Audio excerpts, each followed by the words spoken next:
Imagine you are sitting alone after another long day, staring at the ceiling, wondering why things keep falling apart. You tried your best again. You gave your time, your energy, your heart, yet it didn't work out.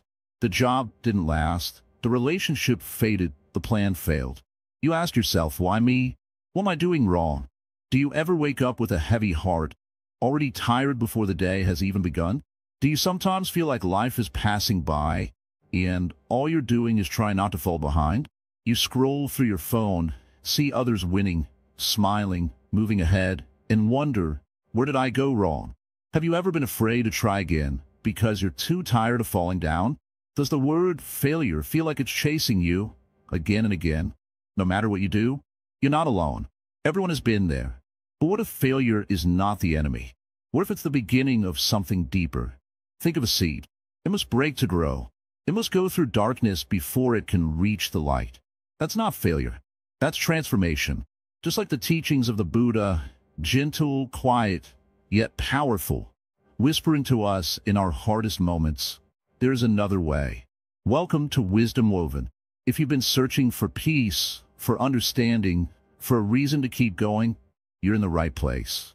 This video will not give you magic answers, but it will show you a path walked for thousands of years. So please take a deep breath. There's so many views on this channel, but only 0.2% of people subscribe. So please like, comment, share, and subscribe to our channel. And drop your thoughts below. We'd love to hear you. First, comment Namo Buddha to stay connected, stay energetic, and open your heart to the journey ahead. In this series, we explore the true meaning of failure through the timeless wisdom of Buddhism, not as something to avoid, but as a teacher. Buddhism teaches that suffering is part of life, but it's not the end of the story. By understanding the root of our pain, we can change our relationship with failure. It's not about giving up.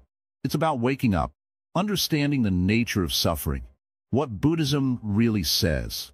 Life has a way of showing us, time and time again, that things don't always go the way we plan. We work hard, we hope, we dream, and still, we find ourselves facing moments of pain, disappointment, and frustration. Why is it that no matter how much effort we put in, there are always moments of suffering? The truth is, suffering is a part of life, but it doesn't define us, and it doesn't have to control us. In Buddhism, the first noble truth is that life is filled with suffering. This may sound harsh at first, but it's not meant to make you feel hopeless. Instead, it's meant to help you see reality more clearly. This suffering is not just physical pain, though that is part of it. It's the emotional and mental pain, the worry, the regret, the fear that we experience throughout our lives. It's in the moments of failure, the moments when we feel like we've reached our limits. And it's also in the deep sorrow we feel when we lose someone or something we care about. Life is full of these ups and downs, and no matter how hard we try, we can't always avoid them. But here's the key. Suffering is not something that just happens to us. It's something we create in our minds. In Buddhism, it is taught that suffering is the result of our attachments. We become attached to certain outcomes, to the way things should be, and when they don't turn out the way we expect, we suffer. Our mind holds on to desires, to expectations, to the belief that things must go a certain way in order to be happy. When life doesn't meet those expectations, we feel the sting of disappointment. Think about the last time you felt deeply upset. Maybe it was because things didn't go as planned at work, or maybe it was because you couldn't achieve something you had worked so hard for. In that moment, what was the true cause of your suffering? It wasn't the event itself, but the story your mind told you about that event. It was the attachment to your expectations and the frustration that came when those expectations were not met. We create our own suffering because we hold on too tightly to the way we want things to be. Buddhism teaches that if we want to end suffering, we must first understand it. This is where mindfulness comes in, when we can observe our thoughts and feelings without attaching ourselves to them, without reacting to them. We start to free ourselves from the constant cycle of suffering. It's like sitting quietly in a room, watching the wind blow through the trees outside. You notice it, but you don't rush outside to chase it. You don't allow yourself to be carried away by the wind. Instead, you remain centered, calm, and at peace, no matter what is happening around you. But how do we get there? How do we learn to detach from our attachments and let go of the suffering we've been carrying for so long? It starts with the realization that we don't need to hold on so tightly. We don't need to control every aspect of our lives or force things to fit into the molds we've created in our minds. Life has its own rhythm, its own flow, and when we let go of our need to control it, we find peace. Buddhism teaches us that true peace comes from within, not from the world around us. Now, you might be thinking, but what about the things that really hurt? What about the loss, the grief, the deep pain that can feel overwhelming at times? It's true, there are moments when the pain is so intense, it feels like it will never end. But even in those moments, there's an opportunity for growth. Buddhism teaches that everything, even pain, can be a teacher. When we allow ourselves to feel our pain, to experience it without resistance, we can learn from it. Pain shows us where we are attached, where we are holding on too tightly to something that no longer serves us. And when we learn to release those attachments, the pain begins to fade. This doesn't mean we ignore our feelings or pretend that pain doesn't exist. Instead, it's about accepting that pain is a natural part of life and choosing how we respond to it. When we stop resisting our pain, we allow it to pass through us rather than holding on to it. This is the essence of mindfulness, being present with what is, without judgment or attachment.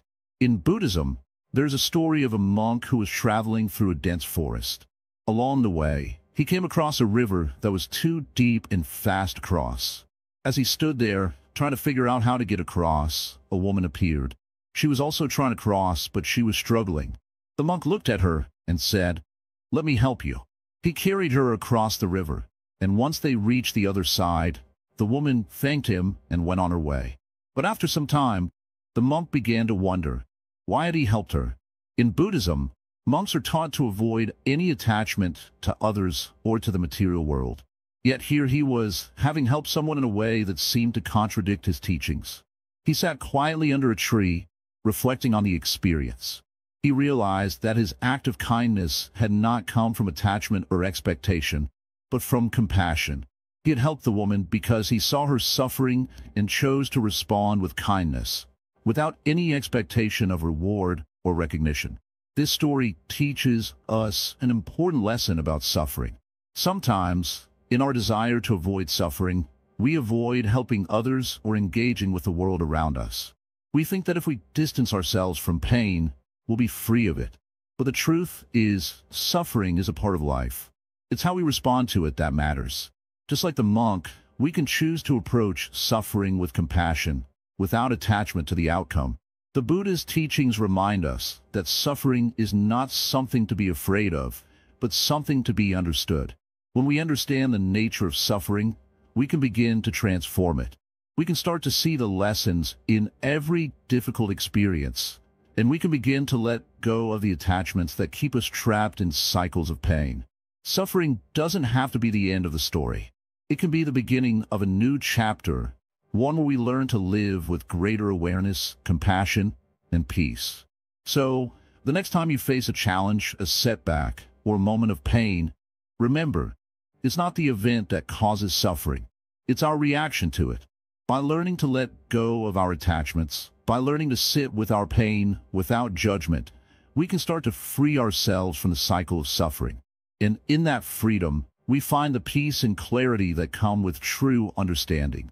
This is the first step on the path to ending suffering. Understanding that it is not something to be feared or avoided, but something that can be transformed. The Buddha taught that suffering is universal, but so is the path to its end. It's not about escaping pain. It's about understanding it, learning from it, and ultimately letting go of the things that cause it. Through this understanding, we can live more peacefully, with greater compassion for ourselves and for others. The illusion of success and failure. How the mind creates conflict. When we speak of success and failure, most of us picture them in clear terms. Success is when things go our way, and failure is when they don't. We measure success by the things we accumulate, by the titles we hold, or by the approval we receive from others. We call something a failure when it doesn't meet our expectations, when we fall short of our goals, or when things don't turn out the way we hoped. But, my friends, have you ever stopped to wonder, what if success and failure are just illusions? What if they are simply constructs of our minds? We are trained from an early age to believe that life is about achieving, about reaching a destination, about winning a race. But the truth is, life is not a race. Life is a journey that doesn't always go in a straight line. In the moment we begin to define our worth based on outcomes, we invite a sense of dissatisfaction into our hearts. We measure our value by our possessions, our achievements, and the applause we receive. But when these things are gone, where does that leave us? Empty. This is the trap of success. The world tells us we must strive, struggle, and reach the top. But in Buddhism, we learn that the path to happiness is not in the pursuit of external success. True peace comes from within. It comes from understanding that success and failure are not absolute. They are fleeting moments, temporary events. In the grand scheme of things, they're just ripples on the surface of a vast ocean. Think about it for a moment. How many times have you reached a goal, only to find that the satisfaction was short-lived? You get the promotion, the recognition, the new car, and for a while, you feel good. But then what happens? The joy fades. The next goal appears. The next desire arises. And so, the cycle continues. This is the illusion of success. It promises happiness, but it never delivers lasting peace. You get caught in the chase, always seeking the next thing, never content with what you have. Now, consider failure. The moment you fail, it feels like the end of the world. You feel disappointed, ashamed, and perhaps even broken. But the truth is, failure is not the end. It is merely a step in the process. In Buddhism, we believe that everything is impermanent. Everything changes. Failure is not permanent, nor is success. Both are simply experiences that pass through our lives. The problem arises when we attach ourselves to these experiences, when we believe that failure defines who we are. We become so wrapped up in the idea of success and failure that we forget to live in the present moment. One of the core teachings of Buddhism is the concept of anicca, which means impermanence. Everything in life is constantly changing, and nothing lasts forever. This includes both success and failure. When we embrace this idea, we begin to see that neither success nor failure is the end of our story. They're simply moments in time, experiences that come and go. And yet, so often, we allow ourselves to be defined by them. We wear our successes like badges of honor and our failures like chains that hold us back. But in reality, neither one truly defines us. You see, the mind is what creates the conflict. It is our attachment to success and our fear of failure that causes us suffering. The Buddha taught that suffering arises from desire and attachment. When we desire something so much, whether it's success, recognition, or approval, we attach ourselves to it. And when we don't get what we want, we experience suffering. This is the nature of desire. It binds us. And when we don't get what we want, it creates a sense of emptiness, of lack. But if we can learn to let go of this attachment, if we can release our hold on the need for success and the fear of failure, we free ourselves from the cycle of suffering. This is not to say we should stop striving or stop setting goals. Goals and intentions are important, but it is essential to understand that our happiness does not depend on their outcome. We can still work hard. We can still strive for improvement, but we do so without attaching our sense of self-worth to the results. We do so with a mind that is free from a need for validation, free from the fear of failure. In Buddhism, we learn to cultivate equanimity, which means balance and calmness in the face of both success and failure. When we have equanimity, we are not disturbed by the ups and downs of life. We accept them as part of the natural flow of existence. Whether we succeed or fail, we remain grounded in the present moment, unaffected by the external circumstances. This is the true path to inner peace. To live with equanimity is to stop identifying yourself with your achievements or your failures. You are not your successes, and you are not your failures. You are simply a human being, experiencing life as it comes. When you can understand this, you begin to see the truth of who you are. Not the person who is defined by success or failure, but the person who is simply living, breathing, and experiencing the world without attachment. Let's return to the idea of the seed. A seed doesn't define itself by its growth or its eventual flowering. It simply grows. It changes. It lives. And in the same way, we must stop measuring our lives by the external markers of success or failure. We must simply live. When we let go of the need for validation and approval, we can experience true freedom. We are no longer slaves to the labels of success and failure. We are free to be who we truly are. In this way, failure becomes a teacher. It teaches us humility. It teaches us patience. It teaches us that life is not about winning or losing. It is about growing, learning, and evolving. Success, too, is a teacher. It teaches us that achievements are not the source of lasting happiness, but rather, it is the way we approach life that matters. When we stop seeing life as a series of victories and defeats, we begin to see it as a continuous journey of growth and understanding. So, what does this mean for you in your everyday life? It means that when you face a challenge, you no longer see it as a battle to win or lose. You see it as an opportunity to learn. When you succeed, you don't attach your sense of worth to the outcome. You simply acknowledge the achievement and move forward. When you fail, you don't see it as the end. You accept it as part of your path, a necessary experience that will lead you to greater wisdom. Life will continue to throw challenges your way. There will be moments of success and moments of failure. But you do not have to be afraid. You do not have to be defined by either. The true freedom comes when you realize that you're neither your success nor your failure.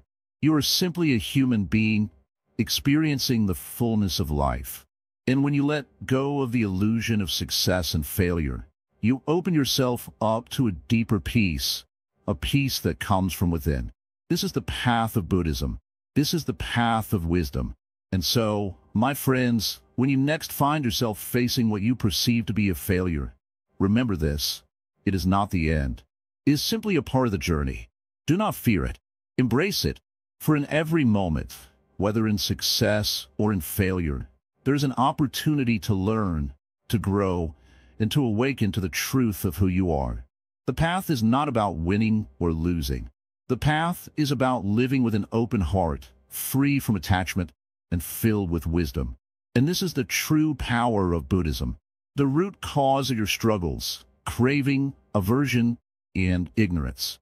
In the world we live in, it's easy to believe that everything we experience is just happening to us.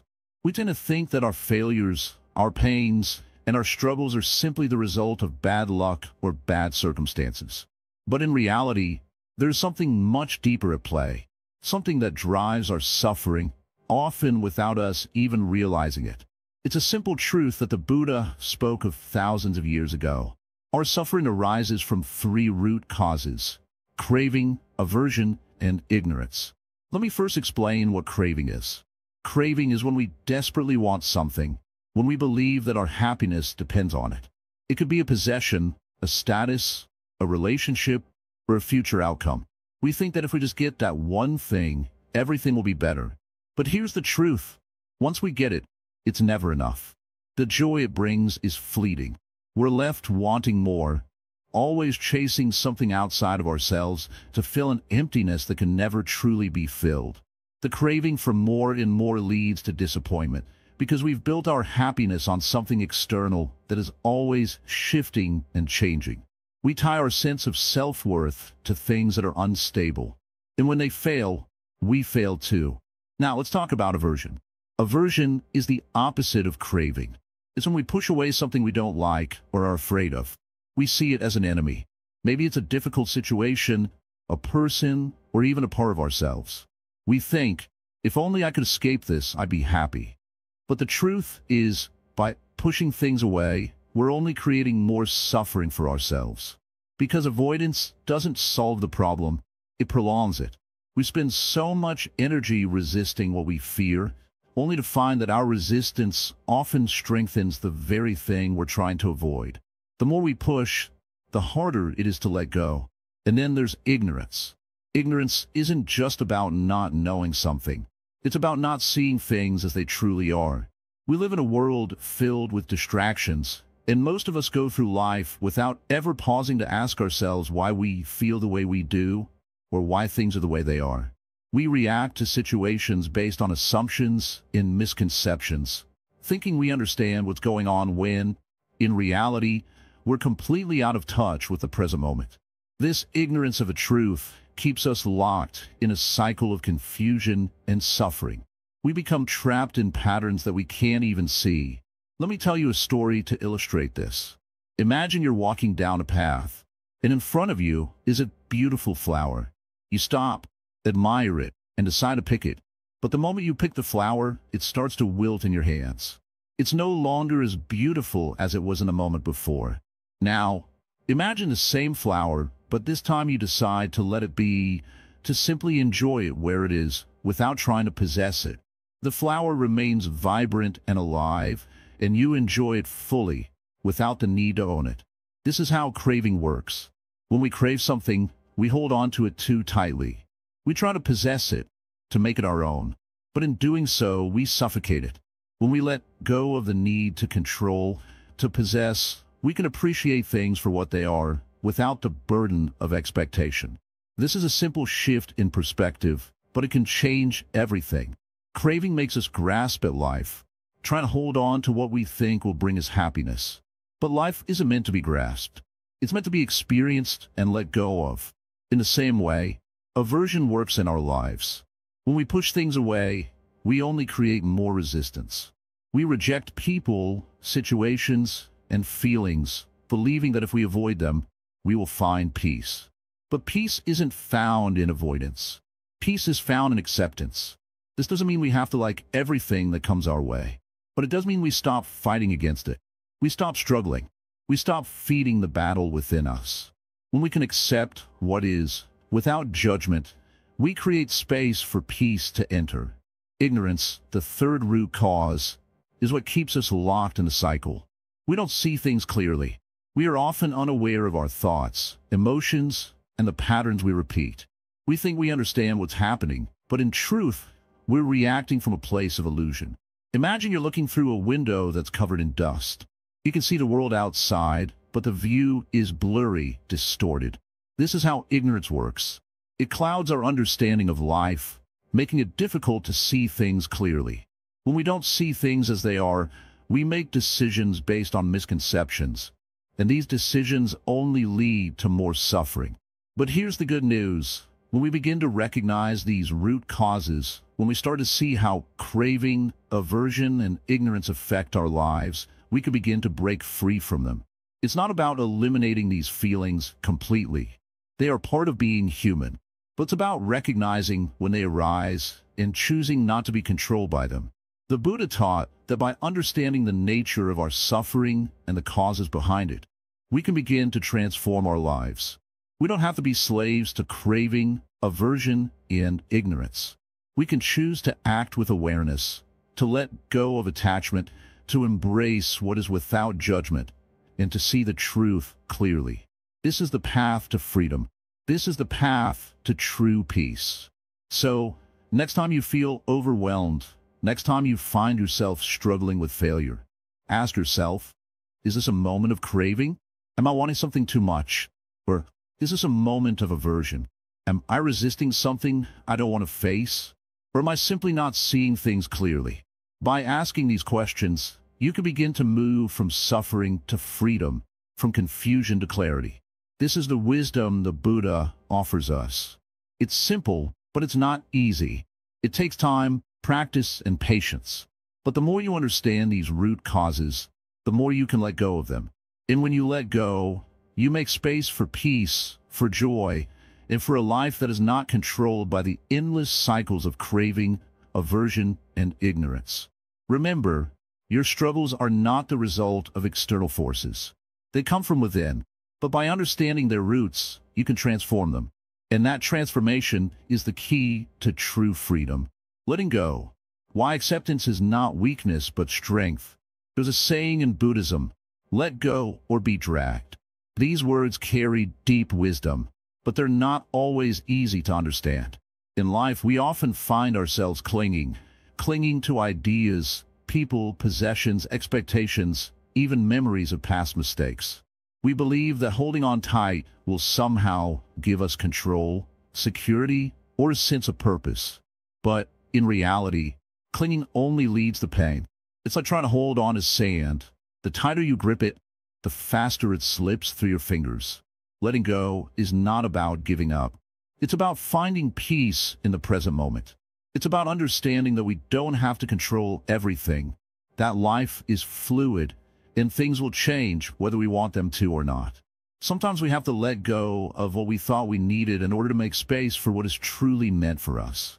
Think of it like this. Imagine holding a heavy bag in your hand. You can feel the weight of it, your muscles straining, your body getting tired.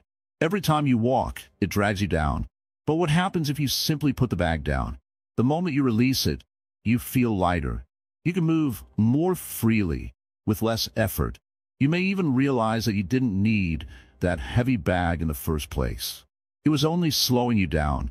This is how our attachments work. We hold on to things, thoughts, fears, regrets, even our identities, because we think they define us, or that we can't live without them. But just like that heavy bag, they weigh us down. Letting go is not a sign of weakness. It is a sign of strength. It takes great courage to release what no longer serves you, to trust that you are enough without it. It's about trusting the flow of life and knowing that what is meant for you will find its way to you, with or without that burden. The Buddhist teachings remind us that suffering is caused by our attachments and our desires. We suffer because we want things to be different than they are. We want the past to be different. We want the future to be different. And we want the present moment to be something it's not. But what if, instead of resisting life, we simply accepted it as it is? What if we could stop fighting and let life unfold, trusting that everything has a purpose, even the pain? Letting go is a process. It's not something that happens overnight. It's a practice, just like meditation. You may have to let go of a dream that didn't come true, a relationship that ended, or a vision of yourself that you thought you needed to be. You may have to let go of anger, resentment, or guilt. These emotions can take up a lot of space in your heart, and if you don't release them, they will continue to affect your thoughts and actions. But how you let go? The first step is awareness. You must recognize that you are holding on. Often, we don't even realize how tightly we're gripping on to something until it causes us pain. But once you notice that tightness, you can choose to soften your grip. This may feel uncomfortable at first. After all, letting go often means stepping into the unknown. But remember, you are not losing anything of value. You are only releasing what no longer helps you grow. Acceptance is key in this process. Acceptance doesn't mean resignation. It doesn't mean that you approve of everything that has happened, or that you won't take action in the future. It simply means you stop fighting with reality. You stop wishing things were different, and you begin to make peace with the present moment. The more you practice acceptance, the more you realize that life doesn't need to be perfect to be beautiful. Letting go also means forgiving. Forgiving others, but perhaps most importantly, forgiving yourself. How many times have you held on to guilt, shame, or regret? These emotions are like chains that bind you to the past, preventing you from moving forward. Forgiveness is the key to releasing those chains. It's not about excusing the past or forgetting what happened. It's about freeing yourself from the emotional weight it carries. When you forgive, you create space for healing. You allow yourself to be present, to feel your emotions without judgment. You stop letting your past mistakes define your future. The Buddha taught that we cannot change the past, but we can shape the present. And it's in the present that we find freedom. You don't have to be perfect to let go. You don't have to have everything figured out. Just take small steps. It's okay to feel the fear, the doubt, and the sadness that comes with releasing something you've held on to for so long. But remember, these feelings are temporary. Just like the waves in the ocean, they rise and fall. They don't last forever. What lasts, however, is your ability to grow. By letting go, you make room for new possibilities, new experiences, and new lessons. You create space for joy, peace, and clarity.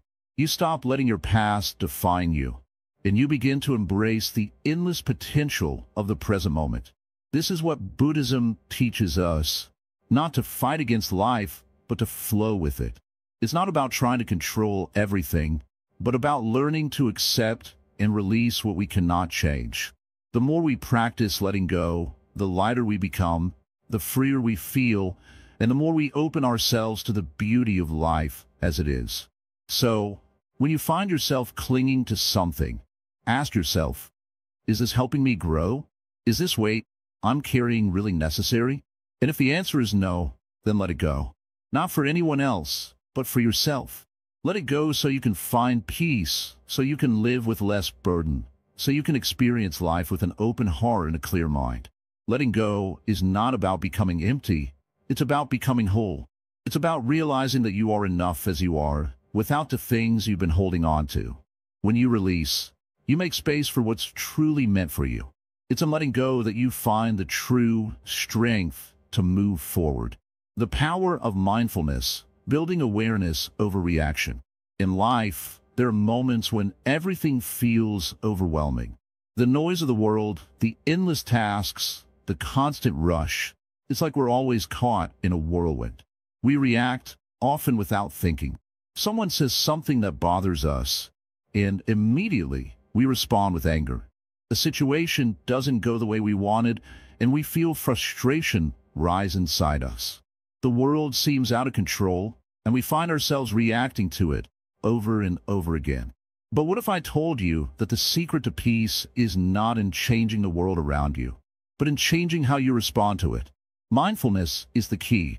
It is the practice of being fully present in each moment, aware of what is happening right now, without judgment. It's the ability to see things clearly, without the fog of our emotions clouding our view.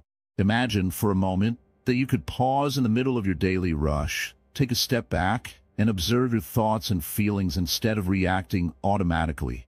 What would happen? What if you could respond to life's challenges from a place of calm and awareness instead of fear or anger? This is not some magical skill you're born with. It's something you can cultivate. Just like training your muscles, you could train your mind. At first, it may seem hard. You may find yourself getting distracted, thinking about the past or the future, or getting caught in your emotions. But with practice, mindfulness becomes a part of you. It becomes a tool that you carry with you, helping you navigate through even the toughest of situations.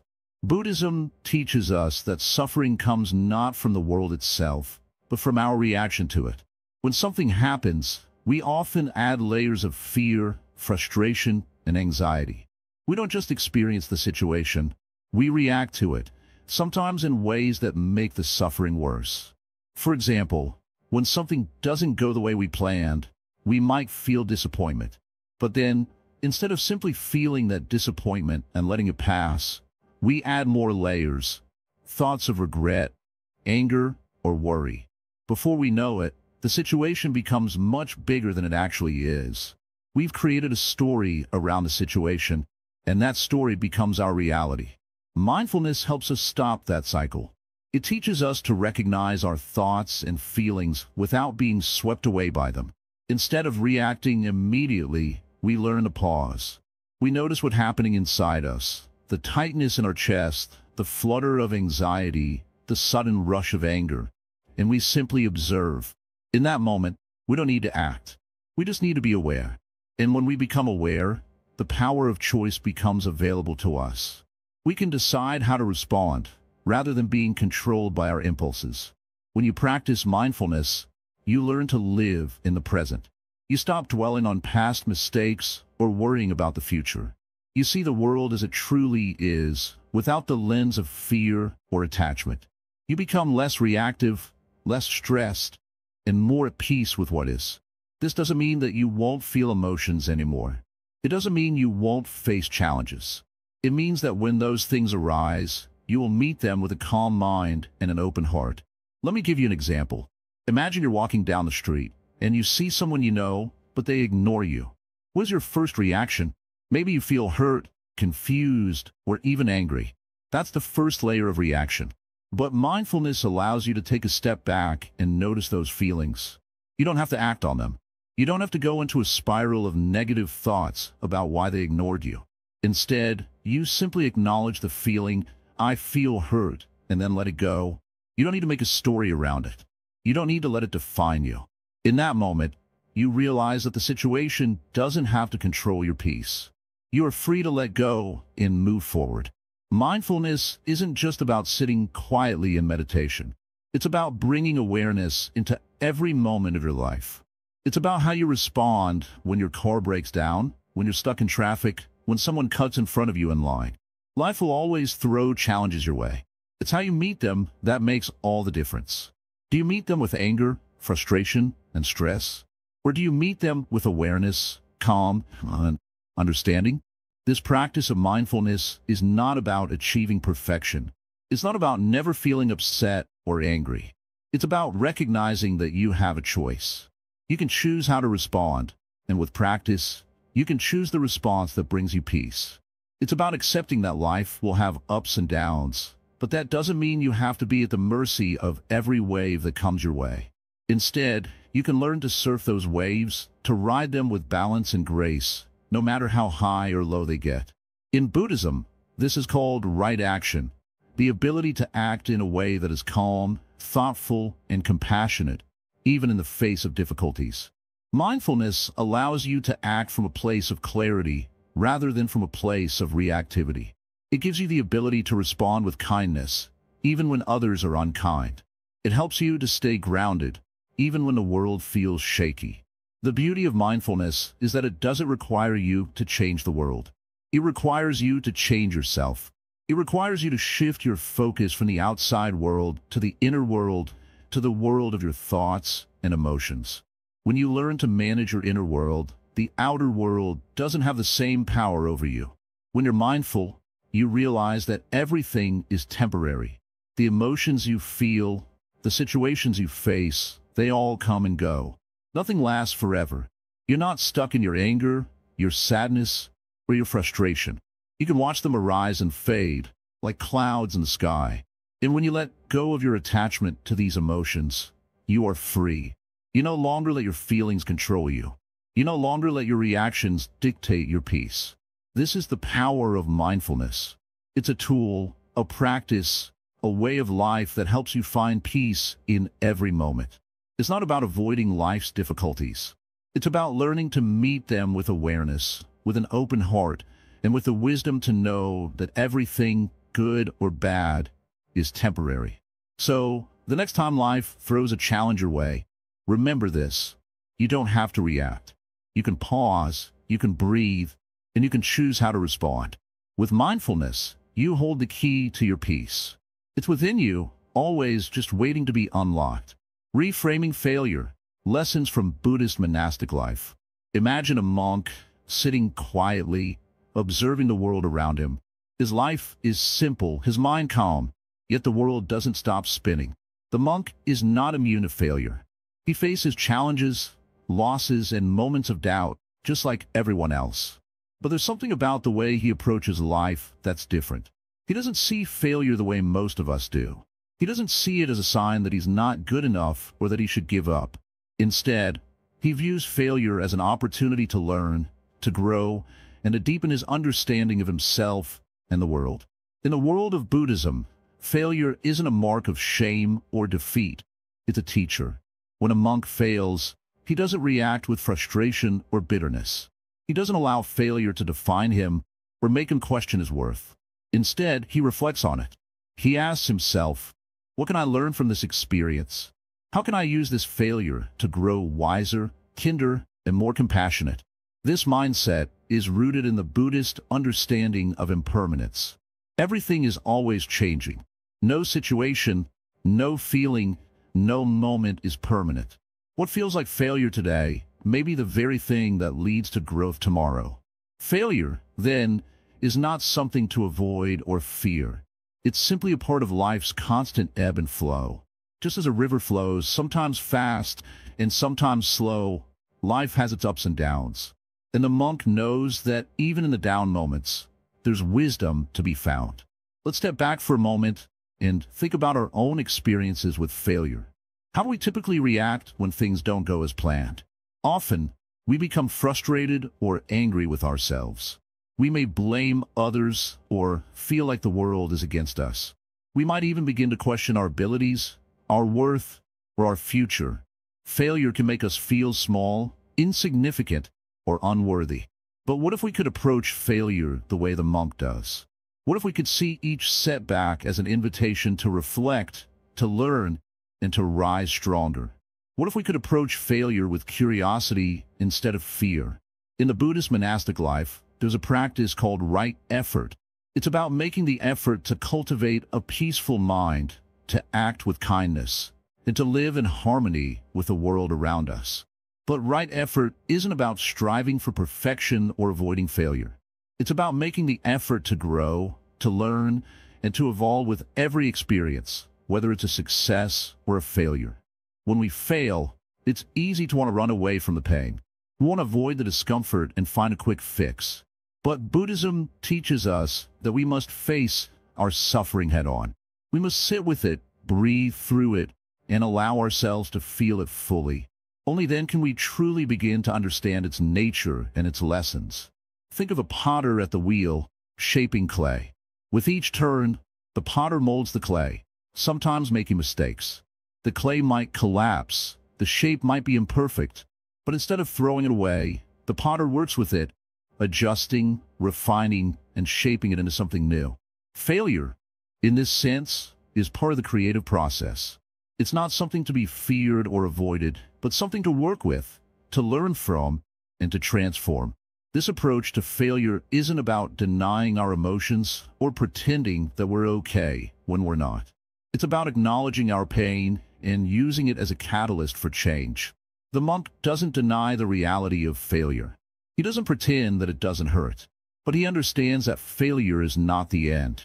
It's a part of the cycle of life. The Buddha taught that life is full of suffering, but it's through our response to that suffering that we find liberation. We don't find freedom by running from failure, but by learning from it and transforming it into wisdom. In the monastic life, there's also the practice of letting go. When a monk faces failure, he doesn't hold on to it. He doesn't let it become a weight that drags him down. He lets go of the attachment to success and failure, understanding that both are fleeting. What matters is the journey, not the destination. What matters is how we respond to life, not what happens to us along the way. In the same way, we can learn to let go of our attachment to outcomes. We don't have control over every situation, but we do have control over how we respond to them. Failure doesn't have to define us. It doesn't have to be the end of our story. It's simply a moment in time, a moment that will pass, just like everything else. By letting go of our attachment to success and failure, we can find peace in the present moment, regardless of the outcome. The monk's approach to failure is not about suppressing emotions or pretending that things are fine when they're not. It's about recognizing that our feelings, our experiences, and our failures are all part of the larger fabric of life. And in that recognition, there's freedom. Freedom from the need to be perfect. Freedom from the fear of failure. Freedom to be ourselves, no matter what happens. This doesn't mean that we don't try or that we don't put in effort. The monk still works hard, but he does so with the understanding that the outcome is not in his hands. He does his best, and then he lets go. He trusts that whatever happens is exactly what needs to happen for his growth and development. And in that trust, he finds peace. So, what can we learn from a monastic approach to failure? We can learn that failure is not the end. It's just a part of life. We can learn to let go of our attachment to success and failure and focus instead on the process of growth. We can learn to face our suffering with courage, to sit with it, and to transform it into wisdom. And we can learn that the journey is what matters most, not the destination. Failure is not something to fear or avoid. It's a teacher. It's a guide. It's a part of the cycle of life. And when we can approach it with the same calm, clarity, and openness that the monk does, we can transform our relationship with failure. We can see it not as something to be ashamed of, but as a stepping stone on the path to wisdom and peace. Walking the middle path, balance in an uncertain world. Life often feels like a storm, doesn't it?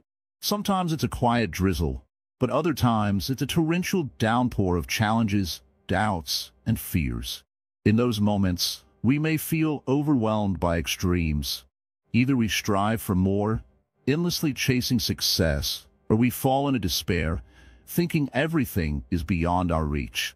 But what if there was another way, a path that didn't swing between extremes, but led us toward peace and balance, no matter what the world throws at us? The middle path, as taught by the Buddha, isn't a compromise.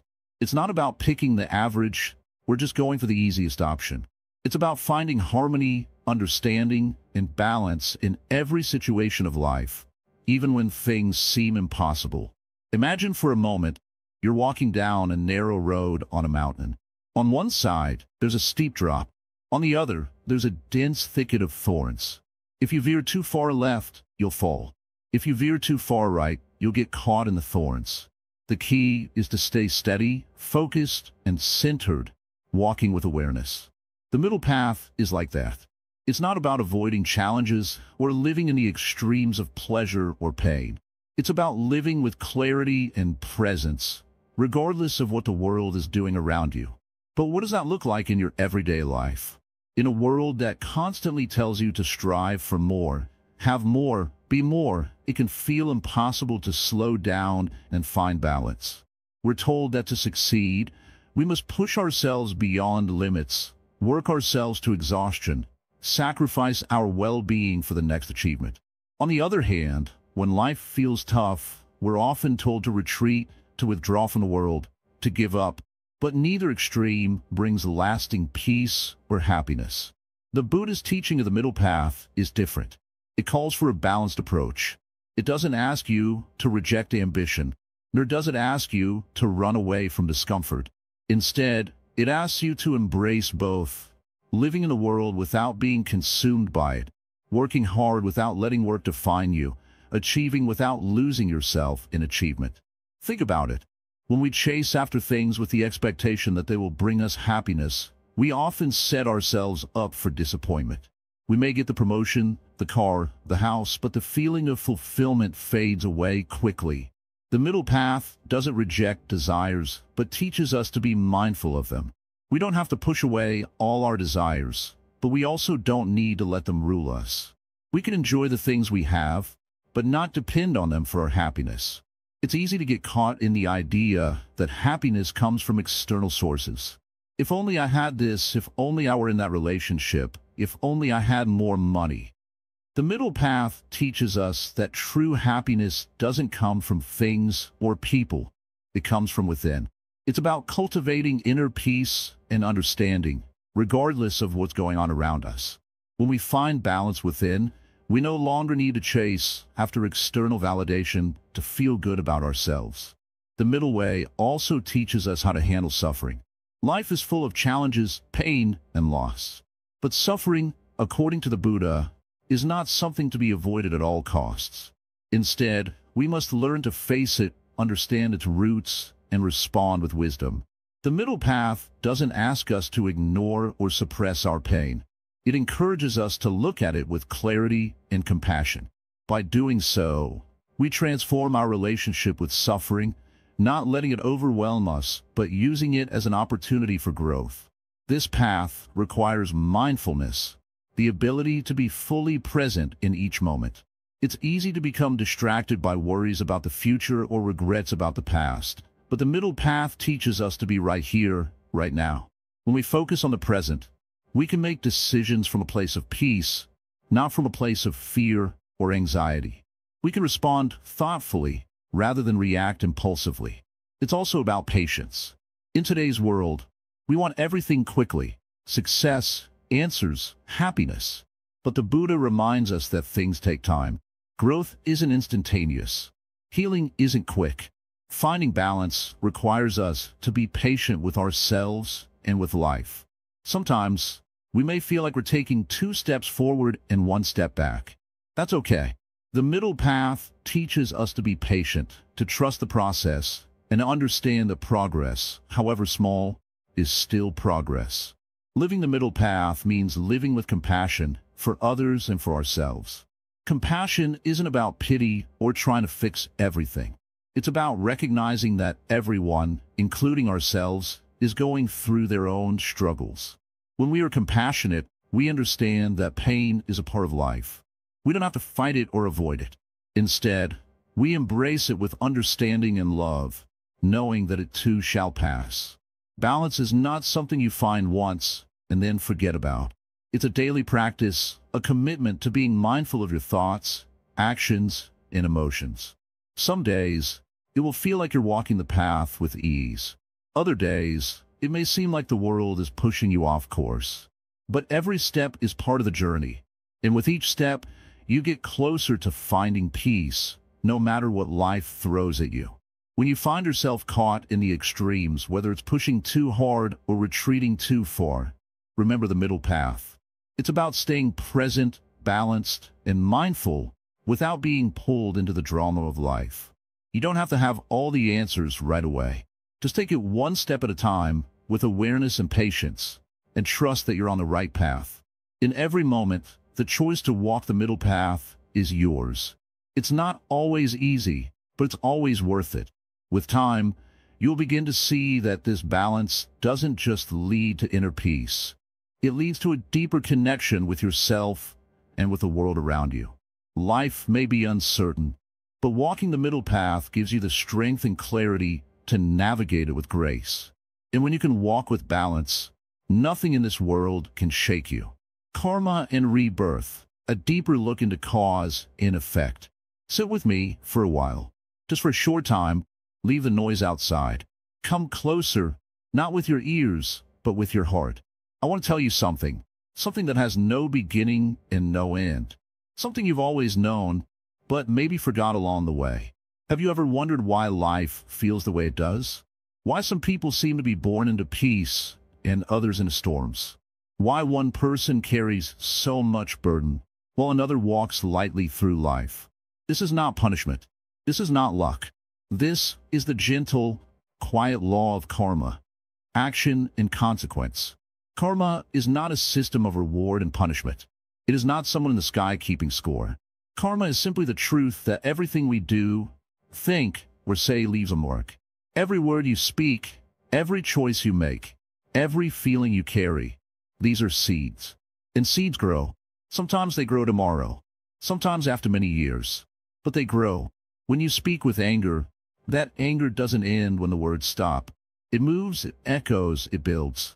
And when you give kindness, even if no one sees it, it moves too, like water under the soil, feeding roots you cannot see. What you send out returns. Maybe not in the same form, maybe not in the same life, but nothing is ever lost. You may say, but I don't remember my past lives. How do I know karma is real? You don't have to remember a past life to see karma. Just look at your life now. The way you react, the fears that chase you, the lessons that return again and again, these are not random. These are echoes. Echoes of choices made, here or before. You're not being punished.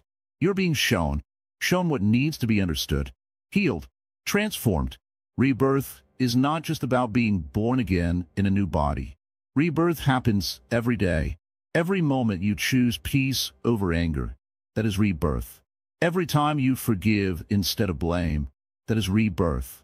Every time you let go of a heavy thought, even for one breath, that is rebirth. Life is not a straight line. It is a circle, a spiral. We meet the same lessons again and again until we finally see them clearly. Some people think karma is a trap, but it is not a trap. It is the doorway to freedom. If your past actions created your pain, then your present actions can create your peace. You are not stuck. You're not cursed.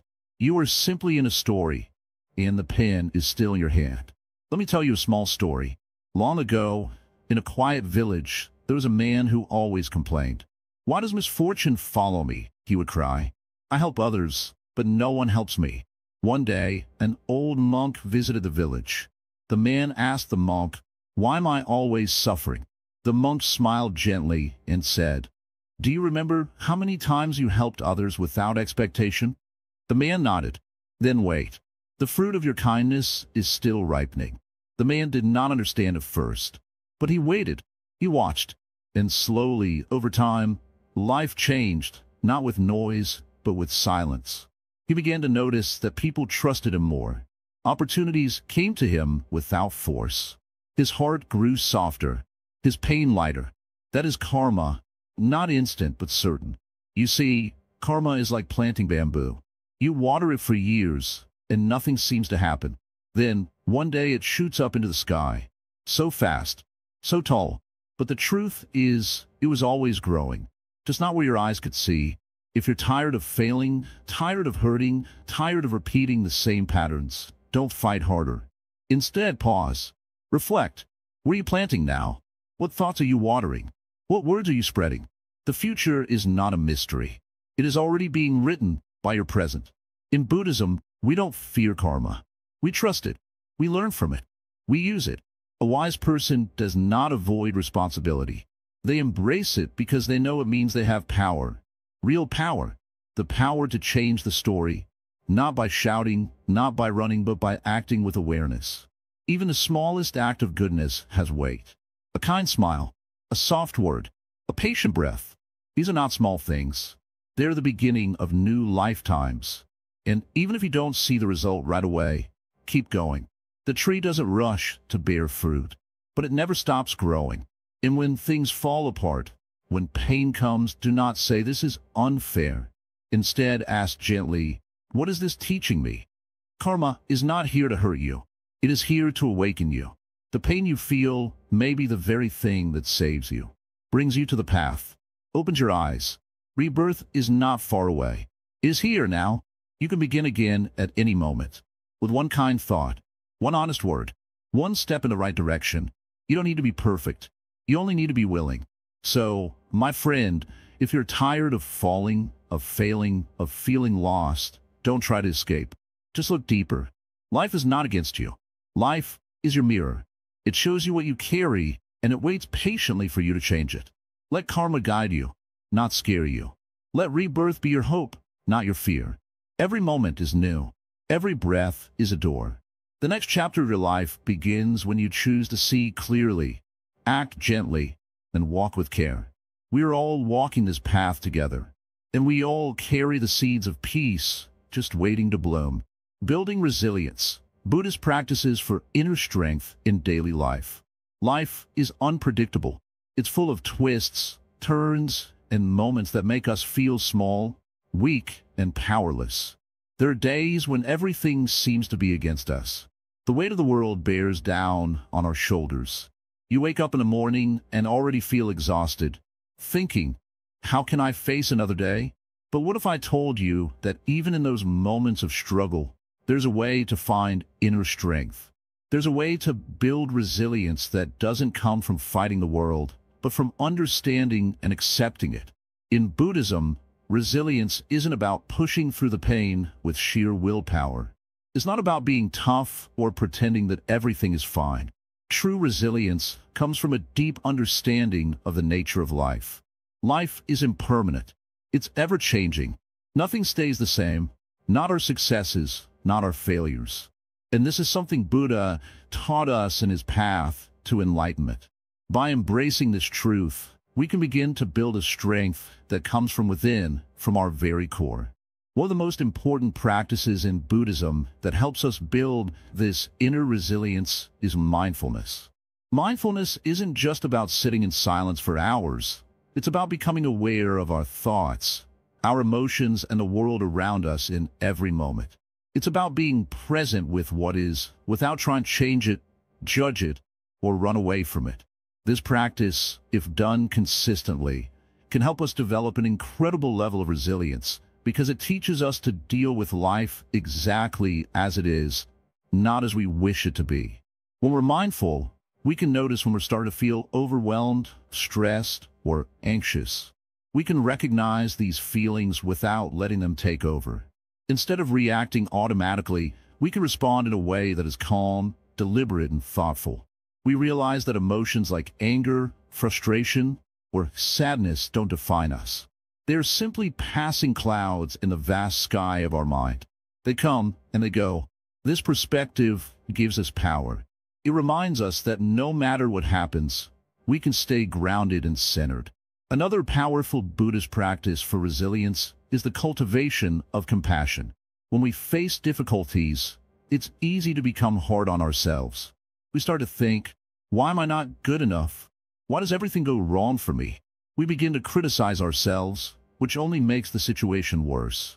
But Buddhism teaches us to be compassionate with ourselves, just as we would be with a dear friend going through tough times. Imagine you have a friend who is struggling, who feels lost and tired. How would you respond to them? You wouldn't tell them they're weak or that they should just get over it. You would listen to them, offer comfort, and remind them that it's okay to feel down sometimes. In the same way, you need to show that same compassion to yourself. It's okay to feel defeated at times, but remember that you're not defined by these moments. You are bigger than your struggles. Compassion, both for ourselves and others, is one of the greatest sources of inner strength. Another aspect of resilience in Buddhist practice is the understanding of impermanence. This is perhaps the most profound lesson Buddhism offers when it comes to dealing with hardship. Everything, absolutely everything, is temporary. The good times, the bad times, the moments of success and failure, they all come and go. This truth helps us stay balanced in the face of challenges. When we are facing difficult times, we can remind ourselves that this too shall pass. Our pain, our grief, our sense of defeat, none of it will last forever.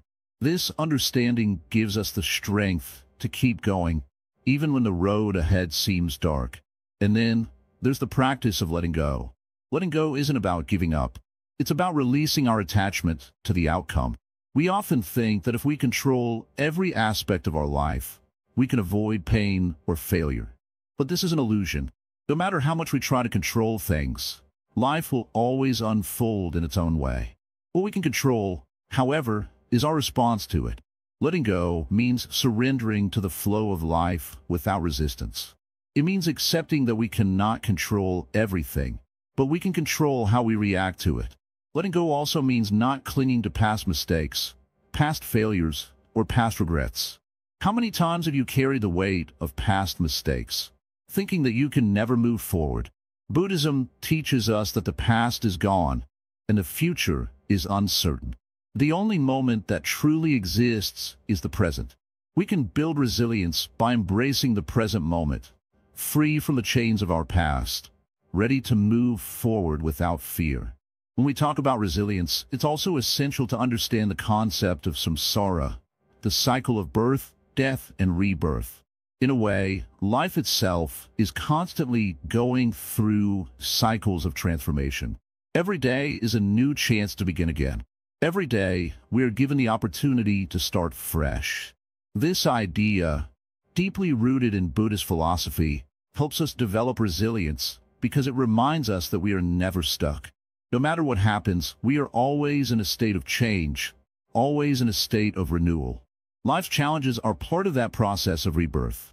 They are not obstacles but stepping stones, guiding us to the next phase of our journey. Resilience, in essence, is about learning to dance with life, not against it. It's about accepting the challenges, the discomfort, and the uncertainty that come with being human. And the more we practice mindfulness, compassion, acceptance, and letting go, the stronger we become. But we must remember, resilience isn't a destination. It's a practice, a continuous unfolding. It's not something we achieve once and for all, but something we nurture day by day, moment by moment. Through these Buddhist practices, we learn to shift our perspective from one of resistance to one of acceptance. Instead of fighting against life's challenges, we learn to flow with them, to find peace in the midst of them. And in doing so, we cultivate the kind of resilience that allows us to face whatever life throws our way with grace, strength, and unwavering inner peace. True resilience is not about avoiding pain. It's about transforming it.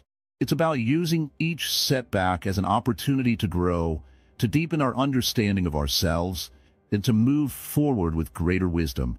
Life may not always be easy, but with the right practices and mindset, we can meet it head-on, with courage and compassion. This is the essence of resilience, and it is available to all of us, right here, right now. Now, as we reach the final chapter of this journey, let's take a moment.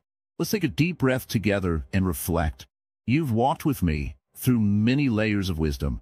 You've learned about the nature of suffering, the illusion of success and failure, and how the mind can either trap us or set us free. Today, we come to a powerful truth.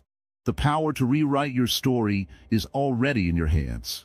So often, we get lost in the noise of our minds, the constant chatter of what we should have done, what we didn't do, and what we might never do.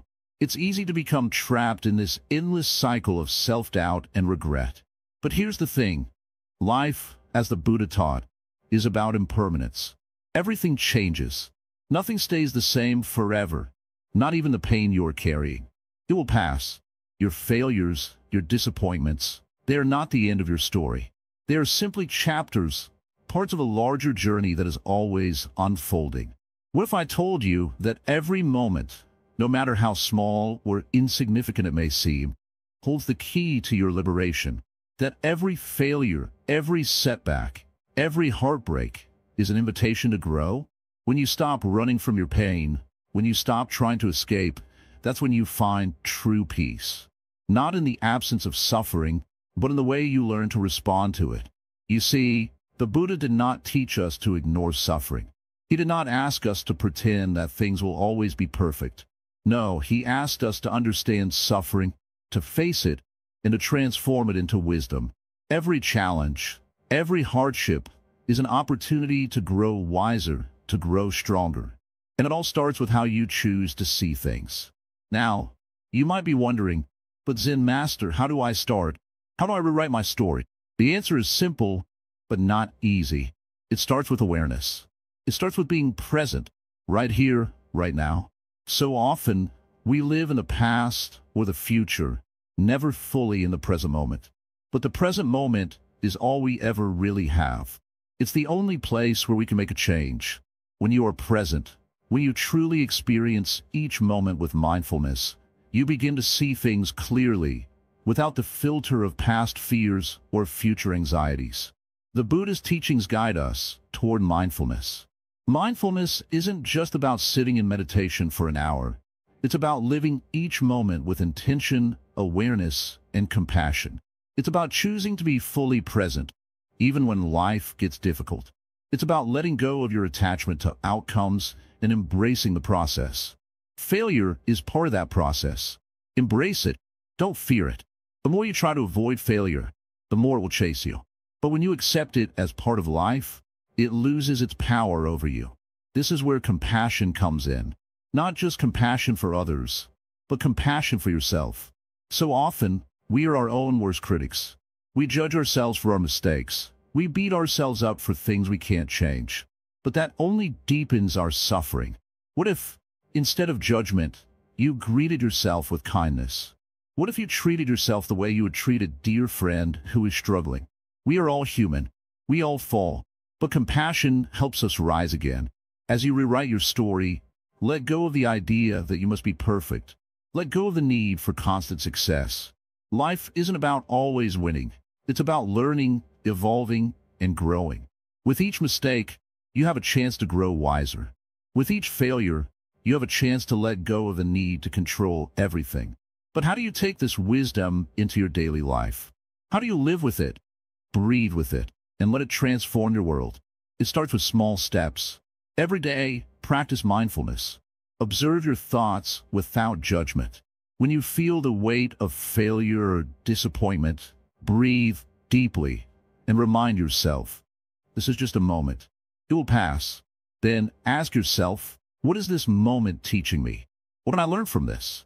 Maybe you will discover that your failure isn't the end of the world. Maybe you will see that it was just a detour on your path, one that will lead you to something even greater.